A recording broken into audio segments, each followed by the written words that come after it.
All right, what's up, everybody? Welcome to 3200, man. Welcome to the show, man. It's Thursday night. We have another awesome show for you today. As you see, we got Unc back in the house, man. We got Chris Jones in the house. Man, we're gonna be talking about the Chris Shaw, man. This is a case we've been following along. This is actually our third part, um, third time going over. This is the third part of it. Right. They released some video, and we're gonna dig down into it, have some good conversation about it, dissect the video. We're gonna be watching the video. Yeah. So if you're a little, Yeah. if you're a little soft on the stomach or whatever, they just want to put that warning out. The video does contain some violence, so just want to caution you on that. But what I need you to do right now is just sit there, hit that like, share, subscribe button, and we'll be right back after this. Hey, the 3200, you know how we connect. 3200 Magnolia was the address. Beaumont, Texas, had to do it like that. Wanna welcome everybody to the podcast. Plenty stories that we gotta explore. From the views of husbands, fathers, entrepreneurs, baby fathers and workers. I know this though for certain. You gon' laugh, have a good time till your side hurting. 3200, but you already know this. You know it. Couple of brothers hard working and focused. Let's go. Intellectual, entertaining for show. 32 double O, let's go. 3200, but you already know this. Couple of brothers hard working and focused. Intellectual, entertaining for show. 32 double O, let's go. Hey, yeah, make sure that you turn it up. Get the talking, ain't no topic that we do not discuss. Yeah, everything and nothing at the same time. Good vibes, tune in, cause you know it's going down. 3200.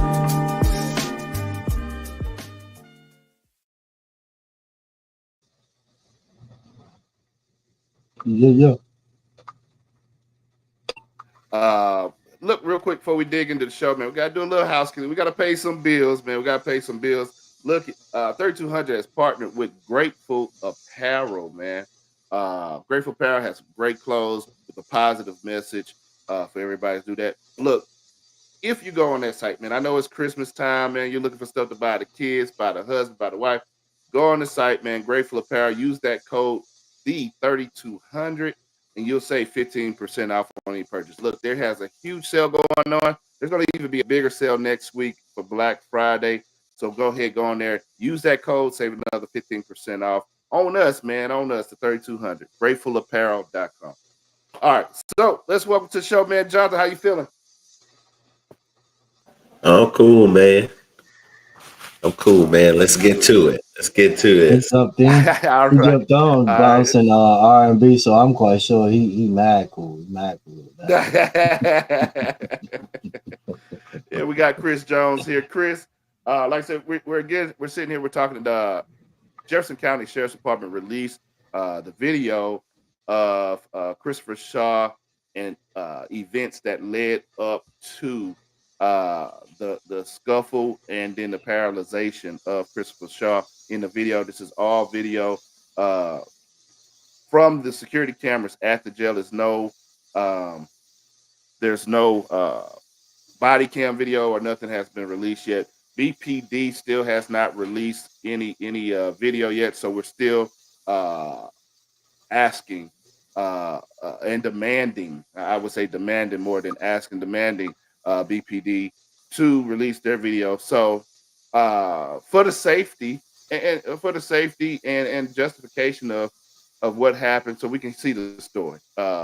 Public needs to see it. I think our opinion of what happened and what the facts is, and the stories that have been told. Even with this video, some of the stories and stuff that's been said out there, we clearly see that there were lies. But we're demanding BPD to release their video. We're going to look at the video first. Before that, Chris, man, Chris, how is Mr. Shaw doing, man? How's he right now?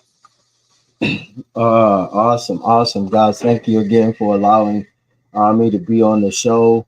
Um, but yes, to answer your question, Mr. Christopher Shaw, our brother is uh, in high spirits. Of course, I reached out to him the day and the day prior and the day of the release of the video, especially finding out that it was going to be released the evening before the news gave us a snippet of what actually was released to the public.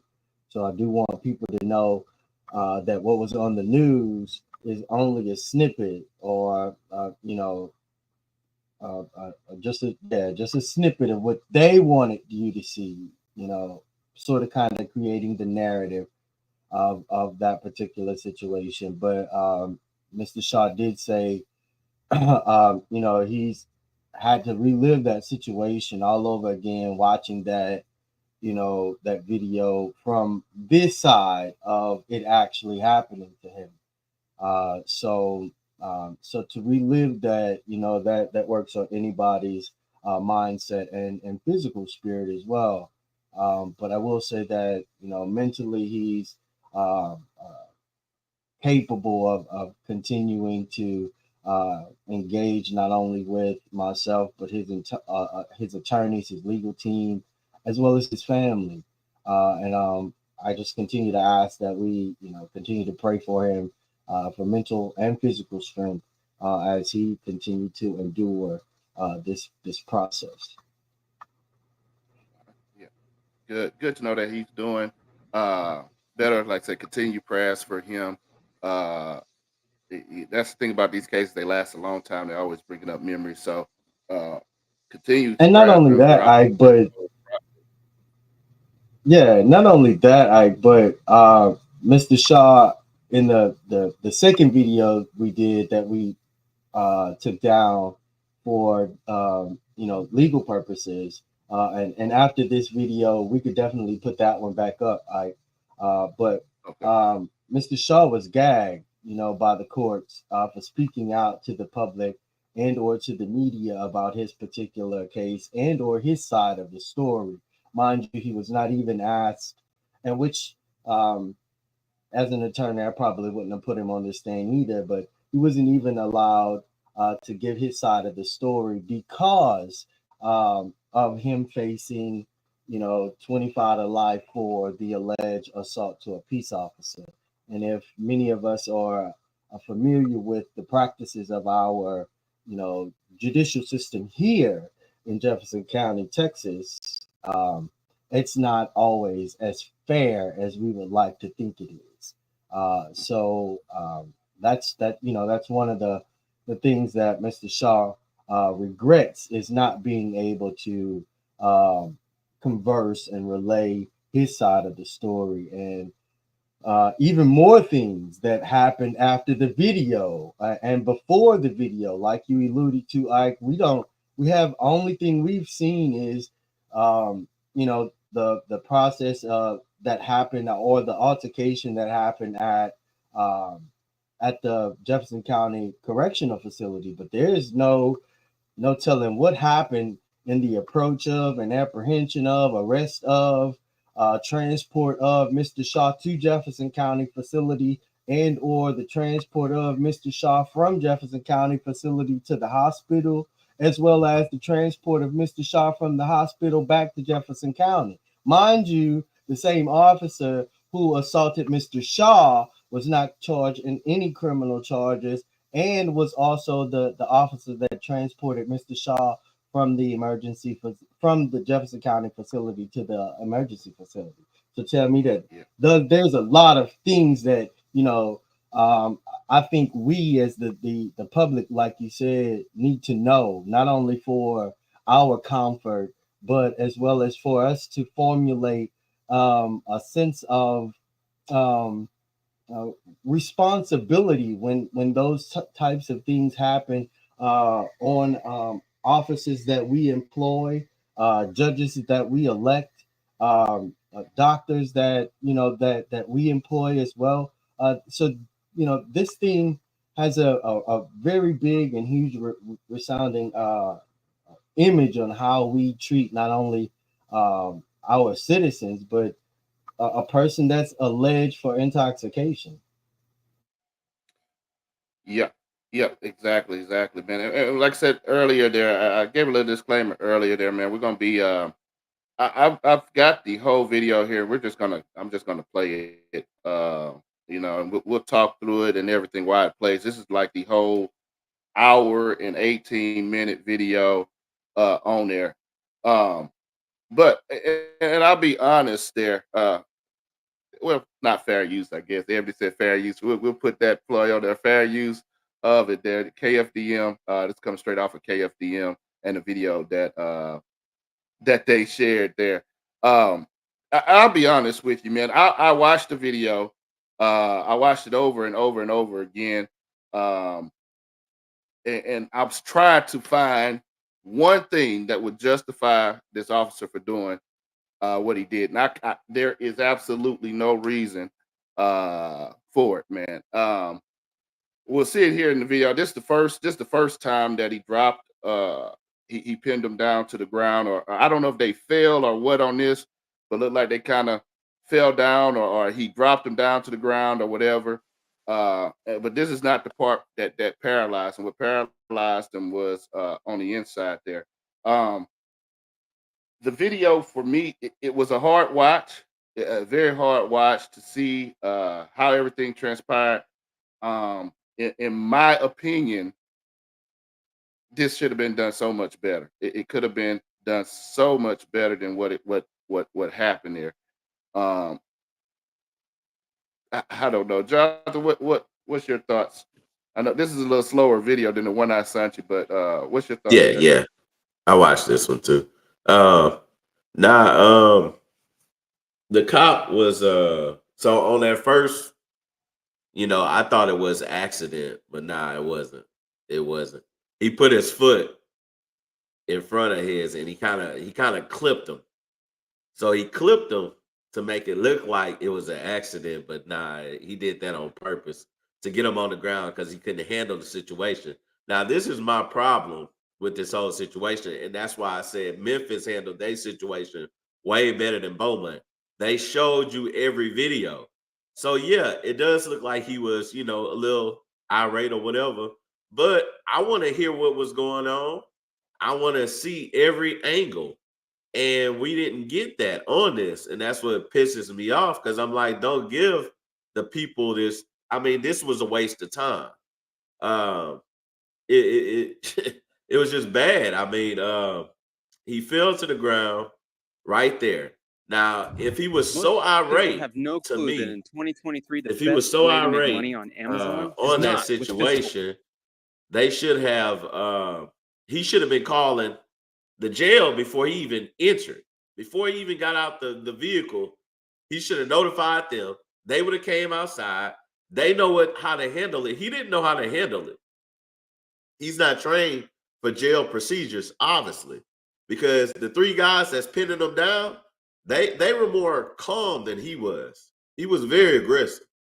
So, I want to hear audio and I want to see every body cam of the Yeah, situation. and you could tell right there on that part right there. He's talking about his aggressive. Like you could tell, and no lie, I'm not gonna say, we're not saying that Christopher, what he was doing was right. Yeah, he was resisting and stuff, but the resisting and stuff, this is something they see in jail every day.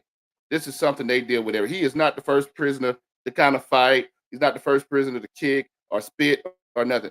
They got protocols to handle that. The sheriff's department, the county has ways to handle that. BPD should not have even been in this situation. But you could tell that he was angry. He got kicked, he got spit on, you know what I mean? And that pissed him off and it got him angry. And you could tell he got angry because he threw the bag right before he threw him. They had him pinned against the wall in handcuffs. The situation was under control. Yeah, he was fighting. Yeah, he was doing a lot of extra stuff, but everything was under control. Three guys pinned this guy who looks like, I've never met him, but he looks like he's only about 150, 60 pounds. He's not that big. You got three guys that weigh about 2 something on them. You got 600 pounds pressed against the wall in handcuffs. The situation is under control. There was no reason for him to snatch him up like that and suplex him into the ground like that, hurting his neck. There's no reason for that. He got angry. You're the professional in the situation. You saw it only took a couple of seconds for the officer that, the sheriff that's in the county to pull that chair out to restrain him. It only took him a Yeah. couple. He's walking right now to go get that chair. Is that close? Because they're used to this. This is nothing new. You know, it took him a couple seconds because it's right there at the entrance. So that's all they had to do. Cops shouldn't have even got off. I mean, once he pinned him to the ground the first time, he should have just let them handle business. Yeah. I will say, Go ahead. I will say from the initial time that we saw the officer get out of the vehicle and Chris Shaw get out of the vehicle, you can tell that there were personal tensions between the two. I mean, you allege that I'm already intoxicated. You allege that the reason for your stop is public intoxication. So yeah, most of the times we will be a little combative when we are intoxicated, especially if you're harassing me in some kind of way. You're threatening me in some kind of way. You're talking down on me in some kind of way. You're talking at me instead of talking with me. You're accusing me of this, that, and the other. I might be up the street from my house or whatever, or from friends or wherever I'm on my way to.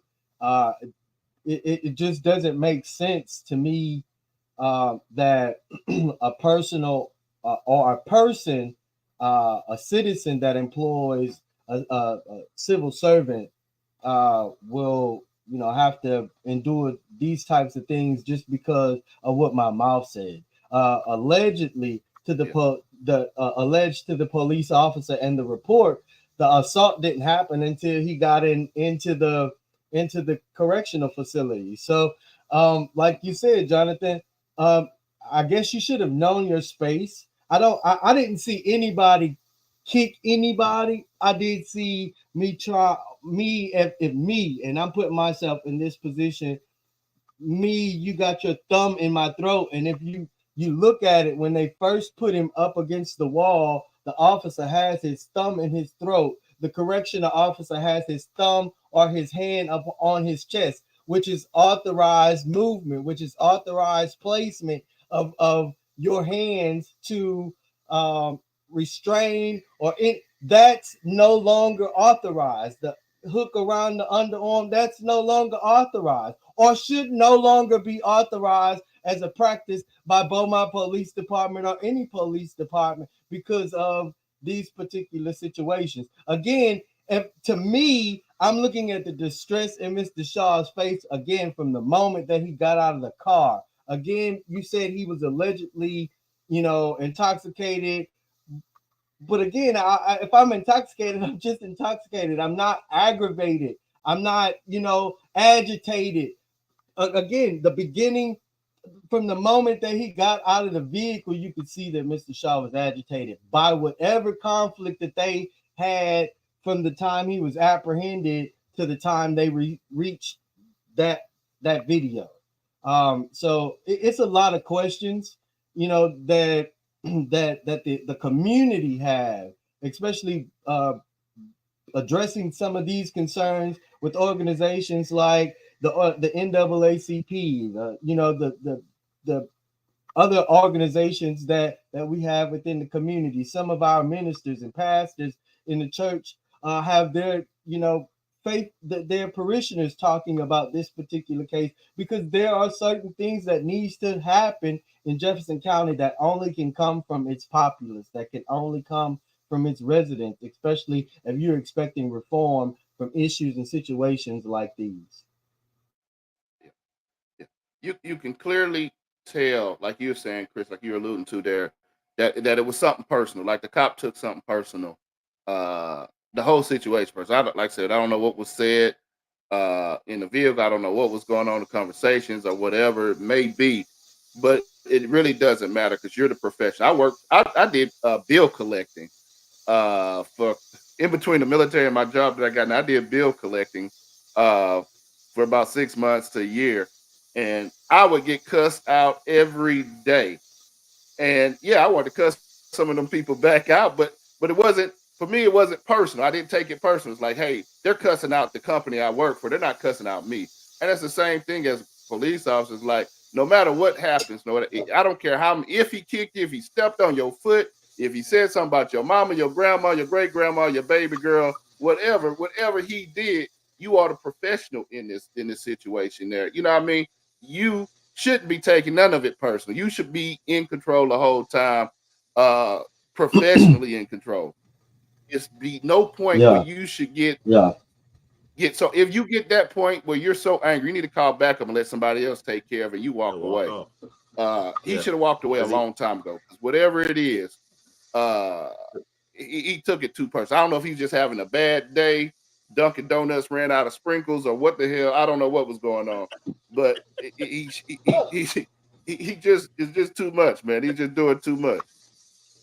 Yeah, and that's what I was saying. Like on this video, I never seen one point where he tried to de-escalate the situation.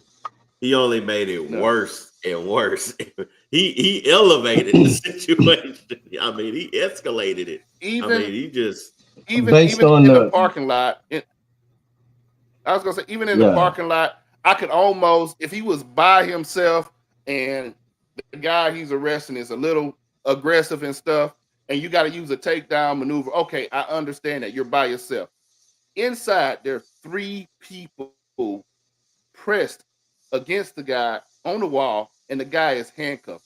You have control of the situation. There's no way that it shouldn't even got that far. Go ahead, Chris. I'm sorry. I totally agree.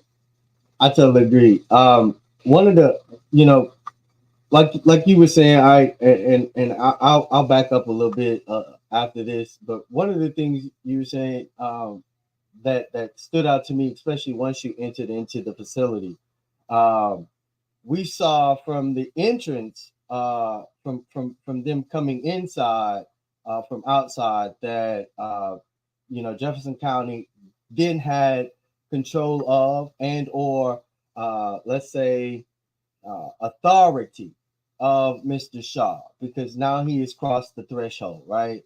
Only thing the officer really had to do was go up to one of those glass windows, intake him, and dip out. Whatever Chris said in the car and in transition to Jefferson County facility, as well as being inside the Jefferson County facility, had nothing to do with this officer.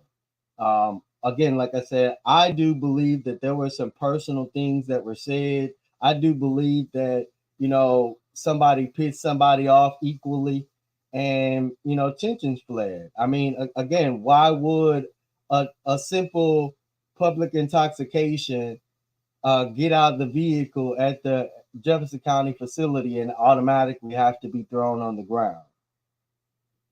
It doesn't make sense to me.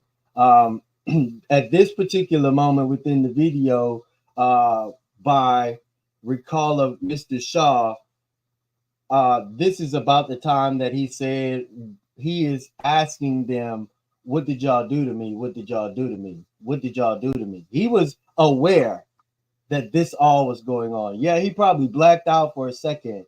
But when he said, when he came to, he was like, what are y'all doing to me? He just did something to me. What did you do to me? Yeah.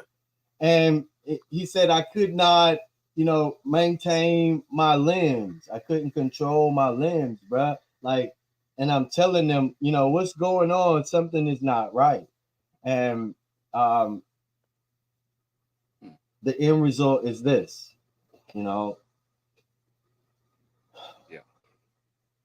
Yeah, and you can clearly see. I mean, if we backed up a little bit, you can clearly see at the moment where you see his body stiff up, bro. You can see his legs get straight like an ironing board. His legs and his arms, like everything. You can see exactly when it happened, man.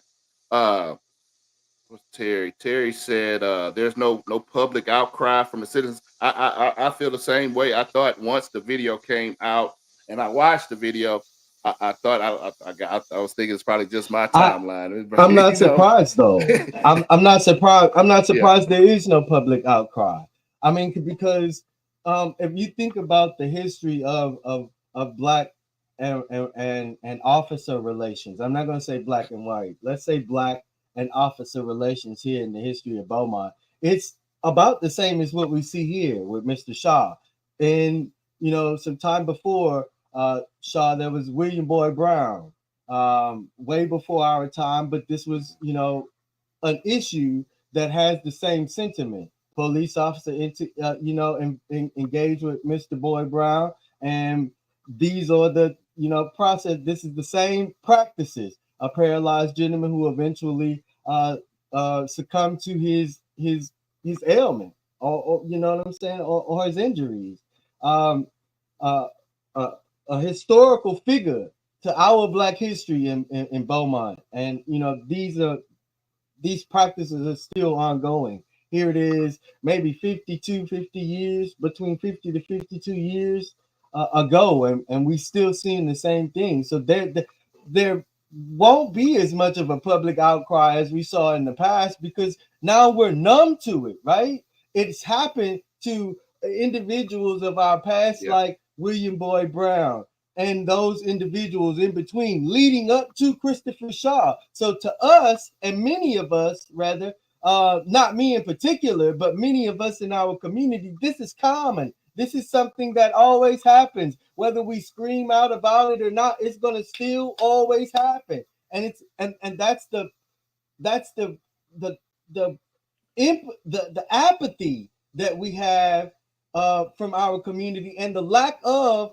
empathy that we share one for another when these types of situations happen, because it's happened so often, it happens so frequently, and again, it's hard to advocate against something that's rooted so deep to where it reaches the doctor that's behind the scalpel, it reaches the judge that's behind the gavel, it reaches the officer that's behind the badge, it reaches the elected that's listed on my ballot. I mean, that's why that's why there's no public outcry. It's no consistent and I'd say this too. advocacy. I'll add to that too, Chris, because the strategy, the new strategy that law enforcement is using in this is working. It's working. It takes the gas out of everybody. They hold on to the video for 2 years, letting all that gas out. Like for me, I'm not even gonna lie. I was kind of skeptical. Like I got to see the evidence. I got to see the video, because there's been times where you jump out and you speak against somebody, and you get the evidence, like, oh shoot, no, he was wrong. You know what I mean? So me personally, I'm like, okay, I'm gonna be slow to jump in this. I need to see the evidence. But once I see the evidence, like, okay, it's go time.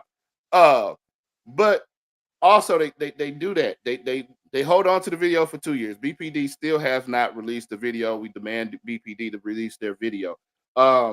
Also, releasing the video in the middle of the night. You know what I mean? Hey, everybody sleep. Nobody's watching 6 o'clock, 7 o'clock news. You know what I mean? Oh, we're gonna throw that video out right now. Y'all can go to sleep, and then in the morning y'all can talk about the new TikTok dance or whatever. You know what I mean? You know what I mean? So I won't lie. The strategy that they've been using, that they've been, and this is all across the country. It's not just local. The strategy is working. It's taking some of the gas out, which I understand. You don't want. I don't advocate anybody going down and burning buildings or doing anything violent. No violent protests. But it also takes some of the fight out of people, man. This video is bad there. I think Terry, go back to the comments here, get a couple more of these comments up real quick. Mr. Terry said somebody with a voice in the Black community has to come up and speak out about this. He's not calling for violent protests, but attention needs to be given to this seriously. Yes, needs a lot more attention on this. I totally agree. Start sharing the video and speaking up. Yeah. I think the hashtag is justice for Christopher Shaw, right? Yes, sir. Yes, sir. Hashtag for justice for Chris Shaw, and hashtag Truthful Thursdays, which is a theme coined by Bishop Barber, who is also an advocate that came to Beaumont, Texas, in the beginning of this particular case. Every Thursday, we were at Jefferson County asking for the release of the videos, as well as at the city of Beaumont asking for the release of their videos. And in the past, I remember Brother Ricky Jason going to city council and asking city council for the release of the county video, and the comment was made over the dais that the city doesn't have a video, but the city does have a video.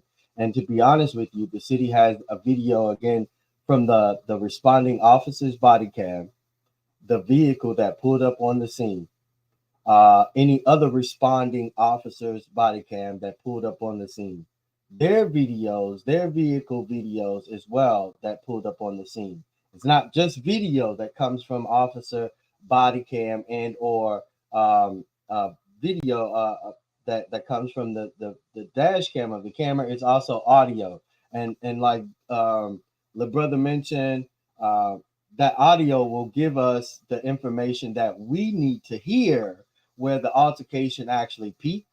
You know what I'm saying? Where we need to see what led to Mr. Shaw being brought to the Jefferson County Correctional Facility in handcuffs and thrown on the ground, not even moments after. Again, like I said, you could see the tension between the two, because as Mr. Shaw got out of the vehicle, it was like magnets, you know what I'm saying? Two polar magnets. It was like, let me get away from you because you are threatening the very life of me. You know what I'm saying? Intoxicated or not. And that's something also that, you know, I definitely want to point out to our community that they're using against individuals like us. Is either you were publicly intoxicated, or, you know, you had you assaulted a peace officer, and those information that then is presented to a grand jury without any evidence, you know, supporting that you assaulted a peace officer. And mind you, this isn't just members of 20 something that's happening, you know, that this is happening to. We just saw a situation recently with Mr. Jordan Savoy, who was about to be charged as an adult for robbery, and all evidence didn't show that he robbed anybody, with the exception of many individuals within the white community who had a little white pride. But you know, I just want people. We need our community to become cognizant of what's actually happening, regardless to the apathy and the shit, and excuse my expression, that we've had to walk through for generations. This is the time for us to dust ourselves off. This is the time for us to set the standard. This is the time for us to let our elected officials, appointed officials, know that, hey, we are holding ourselves accountable, as well as we're going to hold you accountable. And these are the standards of that type of relationship. And if you can't, you know, if you can't set the standard or maintain the standard as the elected or the appointed, then doom on you. Be done. Yeah, I would say this, and I would love to see the video of everything that led up to it, just so we get the full storyline. But I would say this because I think the chief put out a message, and like I said, I've said it before on other shows. You know, I don't think the chief is a bad guy or whatever, but the message that he put out, the comment that he put out, I hated it. I thought it was horrible. And the chief has put out some other horrible messages that I've talked to him about or whatever. This message was horrible. But in that message, he said something about there's hours of video or whatever of, you know, assault and all of this. Like, it does not even matter. I want to see the story, but there's nothing in those videos, the driver cam video, the body cam video, nothing in those videos that's going to justify, in my opinion, what your officer did. All I needed was this clip right here, and I could tell you that it was not justified. I don't think nothing in those videos is going to do it. I want to see it just to hear the storyline, what led to, you know, just to see it. But there's nothing in that video that's going to justify your officer doing that. And then, I mean, the message that the chief the message that he put out there was horrible. Like I said, chief, I don't think he's a bad guy or whatever, but his messages can be, I don't know who his PR person is or whatever, but that I don't think he's a bad guy. Yeah, the message I mean, like, yeah, I totally agree. Whoever his public relations personnel is, they need to go. And as He, well as that he message needs to. drew a line in the sand and said, "Hey, I'm on this side." You know what I mean? Yeah, I was It's not just say, about "Hey, to we're say that. out to I was find." just about to say that. Yeah, I was just about to yeah. say that. It sets It's the not a tone. message It to sets saying you that, "Hey, we're separate actively investigating from. this." Oh, go ahead, Chris. Go ahead, Yeah, my bad. it sets him. It sets him separate from. You know what I'm saying? Mm-hmm. A person that's directly employed by the management. Mind you, we as the citizen of Beaumont, we control the mayor, manager, and council, right? As well as the Yeah, city clerk and the city attorney. Okay, so those are the offices that we control directly as citizens of this place. Um, not only that, but we are duty bound to uh, request, certain things from these particular officers, right? So if we request that our police chief separate himself from the practices and procedures of the police union, maybe we will get a surefire police chief. But like we know that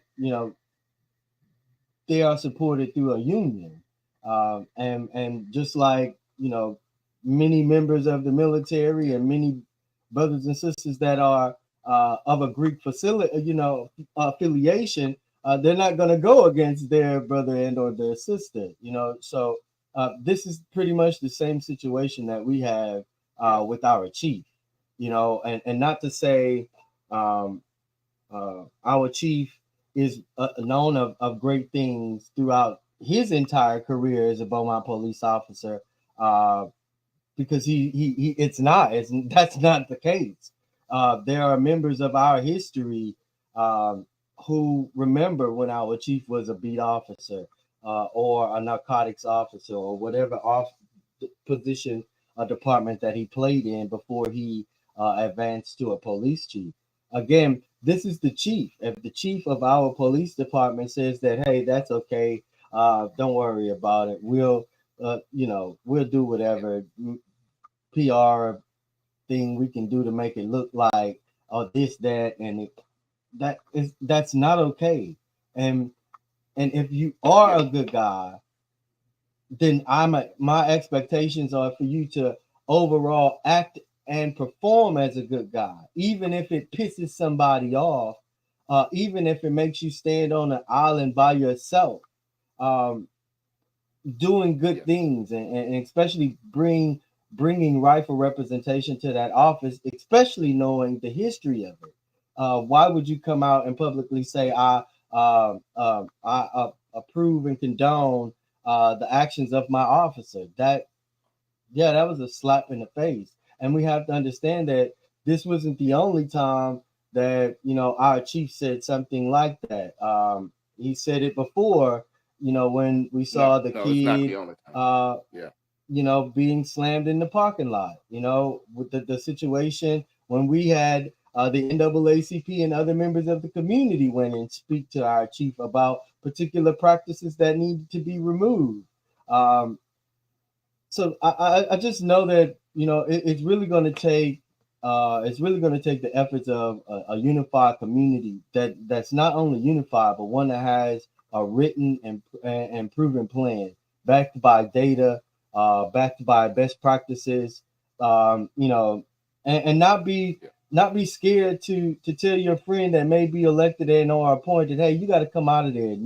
Nepotism is at its all-time high here in Jefferson County, and a lot of corruption is going up under the radar, so they think, because their friends and their family and associates are in some of these yeah. positions. But yeah, I just need us to be cognizant of uh, of of these types of situations where we can actually see them, and then there are situations that don't even make it this far. So this is my thing. Since I don't have audio, I'm Go just ahead. reading body language. Uh, and I'm just reading, you know, from the jump. Okay, when he gets slammed down and he gets up, what I'm seeing is I remember when I was in base. Well, I got out of basic training. I was in tech school. I was a military police officer. We was in training.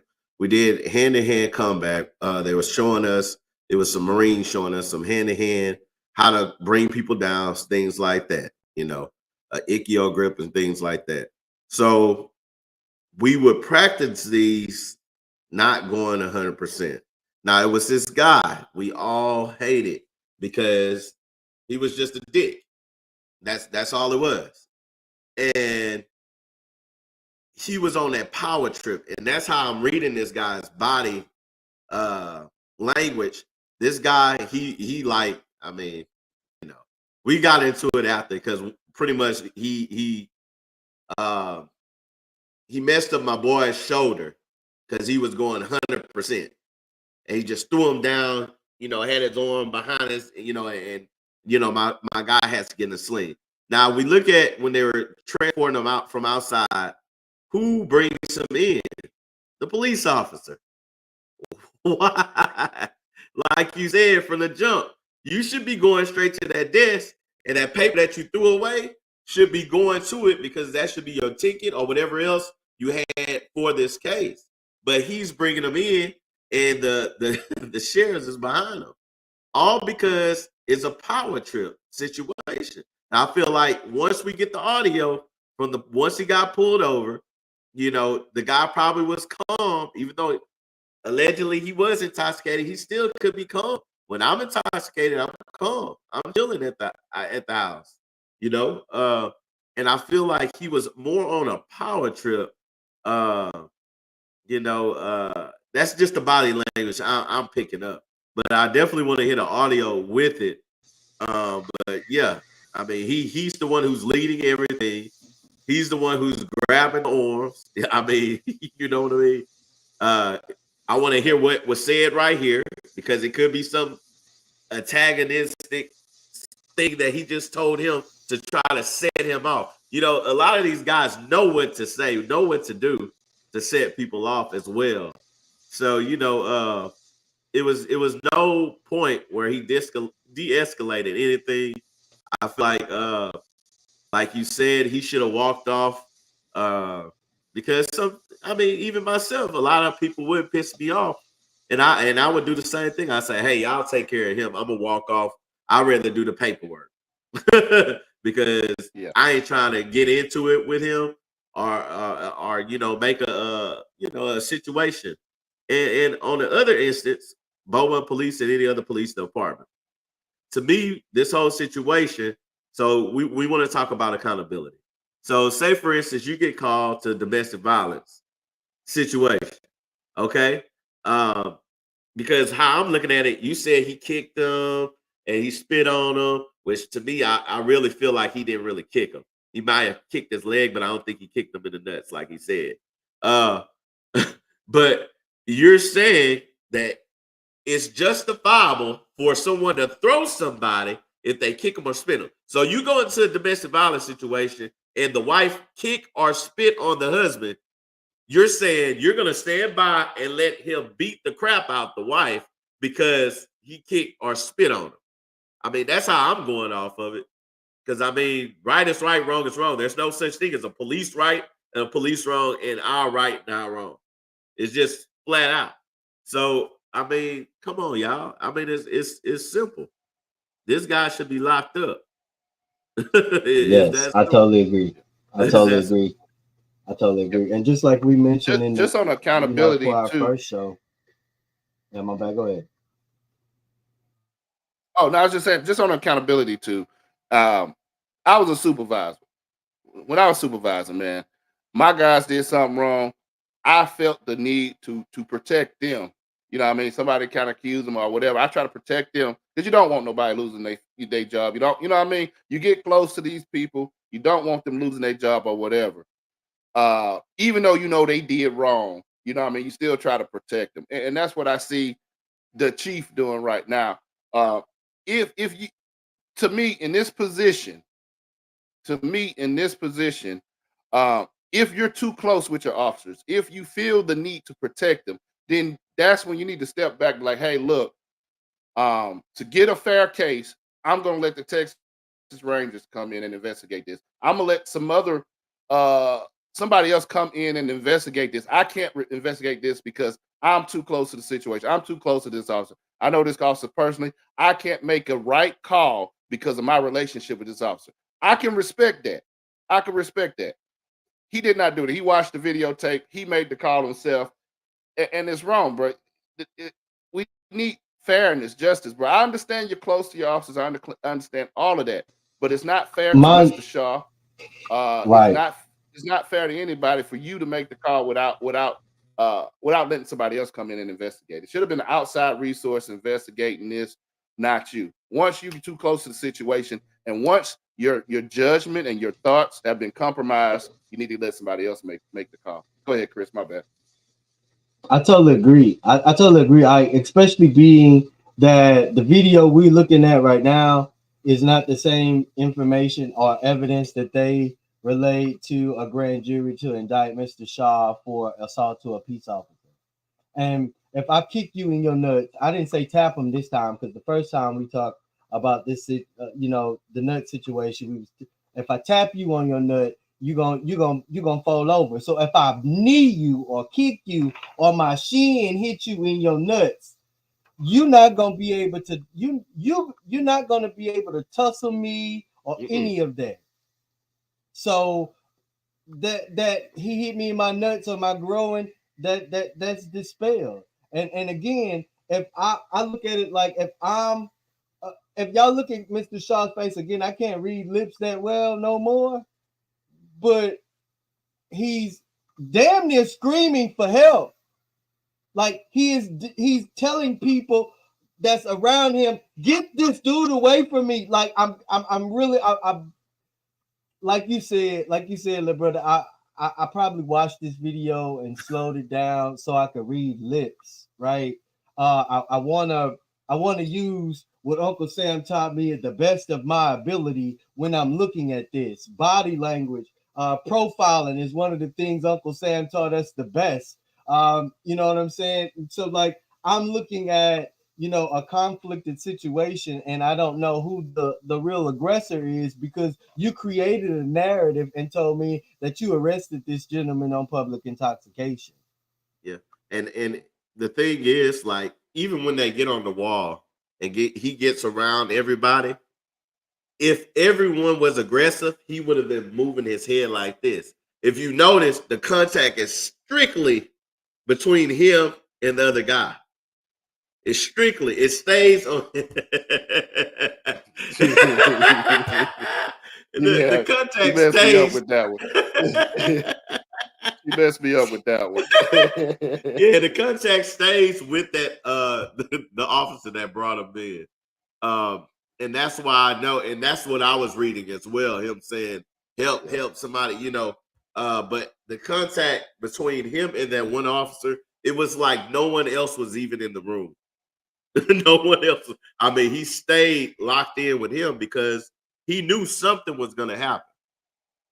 Or something had already happened. And this was just the ball over of what had already happened. That's true. Yeah, true. Yeah. And Trisha, I just want to say too. Trisha say, I just Trisha say that officer got a Bucci cat. He got a Bucci cat.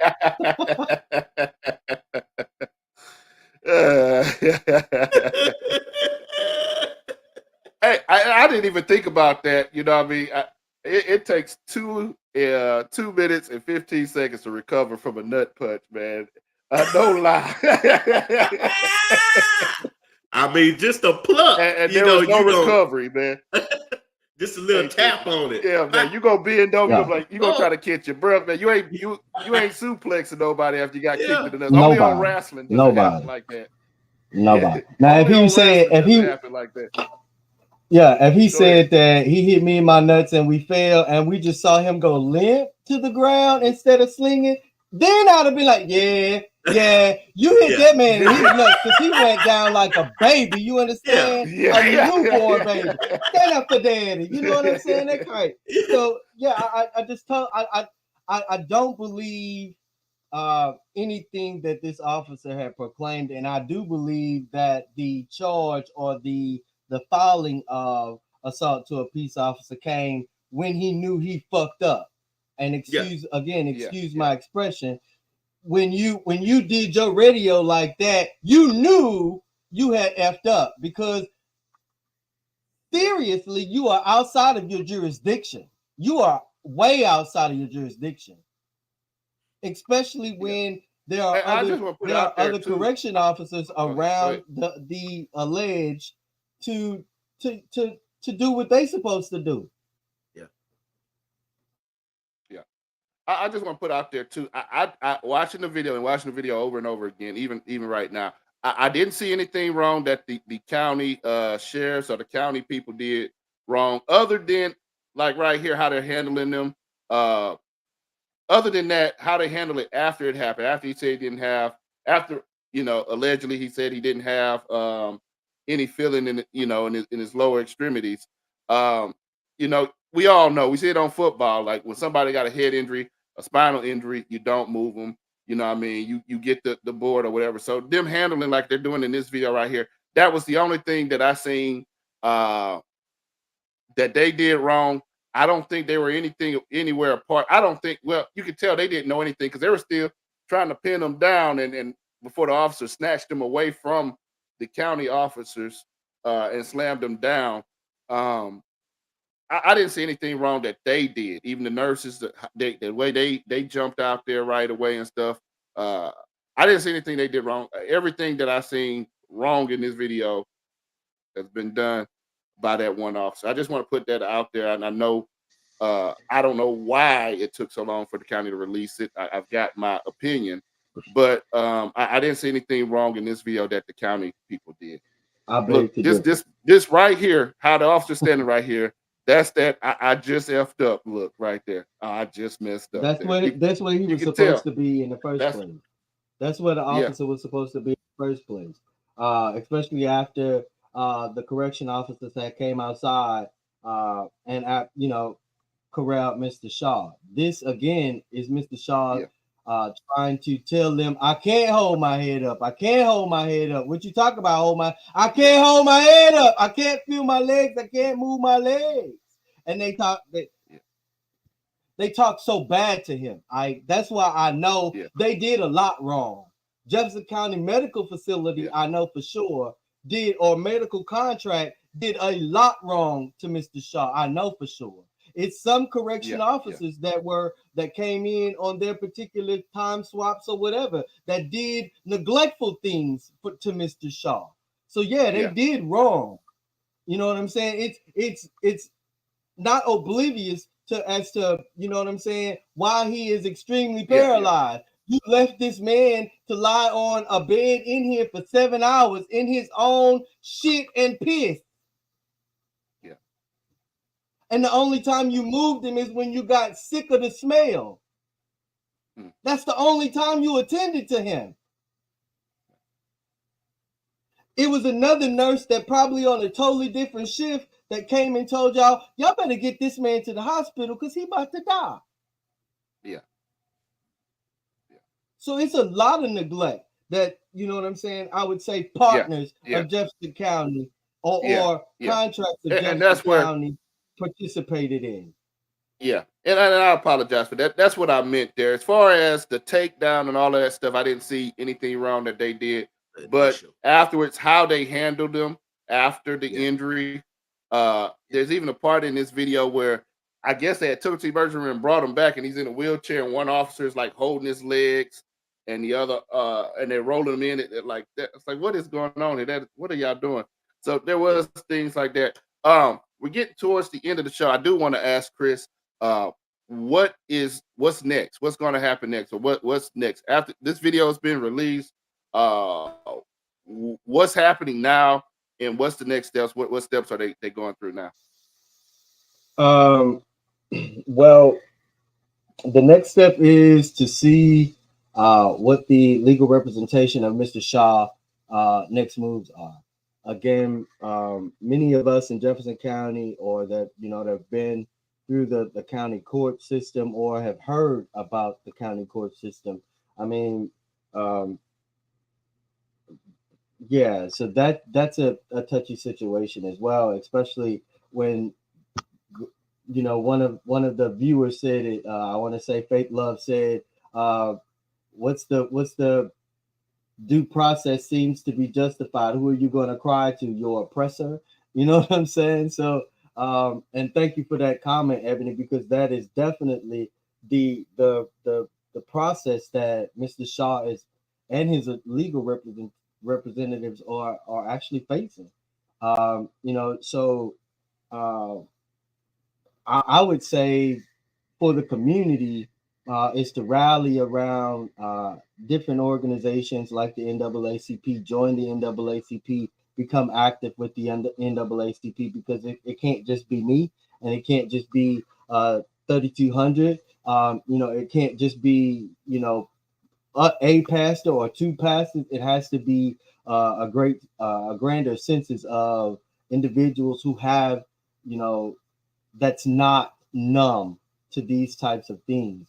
Again, we see and saw so much between the time that it came out, and we heard so much to the time, that the video came out.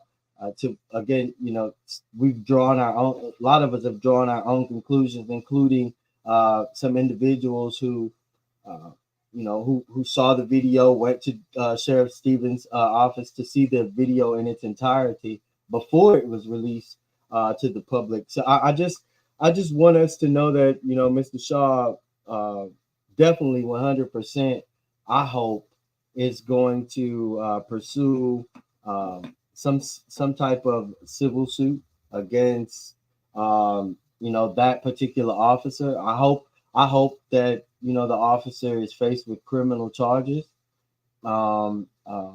It may not look like it, especially being almost 5 years now. Just kidding, almost 2 years, 3 years going on that this incident actually happened. So how they're going to prosecute him, we don't know. But I think he should set an example for our Beaumont police officers that, hey, stop doing some of these things that y'all are doing that outside of the scope of law. I also know that Mr. Shaw, to recap, Mr. Shaw had to plead 25 years, had to plead or face 25 years incarcerated for the alleged assault to a peace officer. As we can see, that was not an assault. That was a personal or mutual altercation, and the officer just so happened to have hid behind his badge. The courts also rendered a deferred prosecution in that particular case. So if y'all know what that sounds like, deferred prosecution, once you go throughout the civil case, then the whole thing is going to be open, and this is going to be removed. This verdict or whatever should be removed, because we can't really say that you assaulted a peace officer, but we're going to give you 2 years or a year probation or whatever, so you can and a gag order, so you can shut the hell up and not say anything about this particular case to the public and or to the media, so that nobody will know, and we'll always have the public believe the narrative that we set out, that our officer was right, and this is what it is. But hopefully we as a community can rally around Mr. Shaw, address our police chief, address the Beaumont Police Department, address the city council office, and let them know these are the practices that we are no longer going to allow, whether it's out in the open or in hush. We request an investigation up and down, even for an investigation of the investigators, because it's too many individuals that cry out like this. And I know some members of our community are saying, well, you shadow, you show more light to Mr. Shaw, you do more of this to Mr. Shaw, but it's not just Mr. Shaw that we are advocating for. It's against these practices that we are advocating against, and that entails you as individuals who may have had to face something of this nature. Again, I would like to just do a stand-in at Beaumont Police Department. I'm not going to say when, but that's one of the things that I personally would like to do. and I'm again, I may invite somebody and I may not, because I do definitely believe that certain fights we have to definitely start on our own, alone, by ourselves, until people really understand the totality of it. So don't be afraid to fight this fight by yourself. And once we meet in the middle, you'll realize that you wasn't fighting by yourself. You wasn't fighting alone. And I think that's it for me. Appreciate it again. Chris, thank you again for coming on the show. Like I say, continuous prayers for Mr. Shaw as he goes through everything that he's going through, and continue to deal with everything that he's dealing with. Man, this is a lot. This is a lot. Jonathan, you had anything you had? Are you good? Oh, good. I do want to invite everybody to a podcast that I'll be on here shortly. It's called the Roundtable Talk on the Knowledge is Power podcast. We'll be on live at 9 o'clock. All right. Yep, join in on that. Again, thank you everybody for watching. Make sure you hit that like, share, and subscribe button. And if you're watching on YouTube, go ahead and hit that notify button so you're notified every time we put out a video. Again, thank y'all for watching the 3200. Use those hashtags, man. Don't forget those hashtags, Justice for Christopher Shaw. And what was the other one there? Hashtag Chris? Truthful Thursdays. Truthful Thursdays, man. Make sure you use those hashtags. Let's get some light. Let's get some light on this darkness here. We'll see y'all next time here on the 3200. 3200, but you already know this. You know it. Couple of brothers hard working and focused. Let's go. Intellectual, entertaining for show. 3200, let's go. 3200, but you